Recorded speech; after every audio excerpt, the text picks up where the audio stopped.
Well, so India is ramping up evacuation efforts at this point in time. Let's go across to Shringla, who's joining us here at this point. Shringla, if you can give us a sense of, the numbers here, the number of flights that are being planned, over what duration, how many have already come back, and the efforts to intensify the evacuation operation.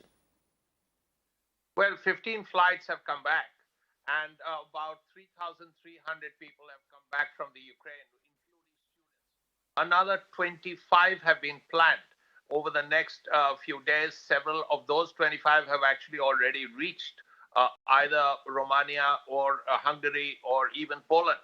Now the idea is to get the additional 10, 12,000 who are left back. The difficult part is that Kharkov area. That's where there are around 4,000 students, and those 4,000 are being it's a difficult problem. Though the Russians said, yes, we will give passage, the Ukrainians have also agreed, but fighting is going on there. And if fighting is going on there, it's very difficult, and not just difficult, risky to get people out of even bunkers and basements and get them anywhere, because then it's just a matter of one bullet. So as a result, it is still very difficult. The important point is that both countries have been told. They were told yesterday. The ambassadors were called in and told yesterday that, look, we want the right of passage. And both countries have agreed. That is the important thing. Now the important thing is to implement it. How will it get implemented? It's one thing for both countries to agree and say, yes, certainly you are friends of ours and we will do it. It's quite another to extricate 4,000 people from a battle zone where fighting is going on, where people are cowering in shelters, where people are in basements. So it is difficult. We will have to see what happens. We heard from the Foreign Secretary yesterday that Kiev was virtually free of Indians. Every Indian, he said, was moving out of Kiev, which of course is a very, very, very positive sign, because Kiev is going to come under attack if it already hasn't. So that is one positive. The other, of course, is in the other areas, mostly in the west.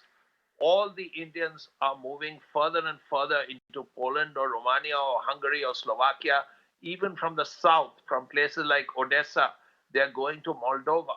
So as a result, most of the Indians are really going to be safe.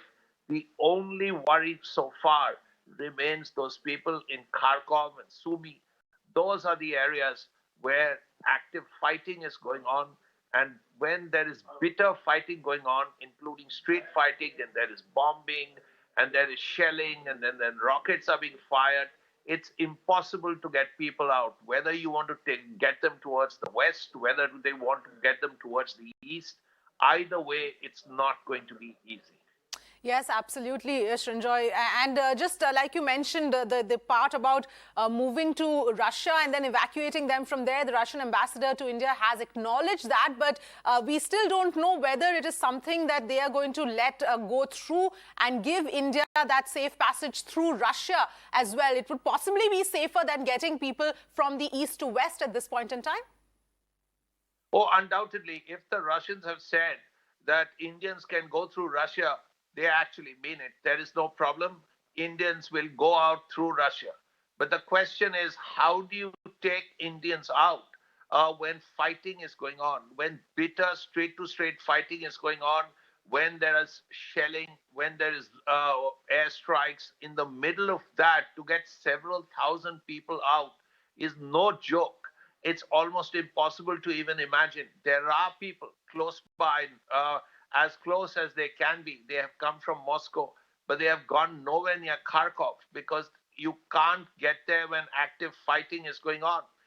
So as a result, there is going to be a wait there. People have to sort of be there, and they cannot move out till the fighting comes to an end, till there is a ceasefire.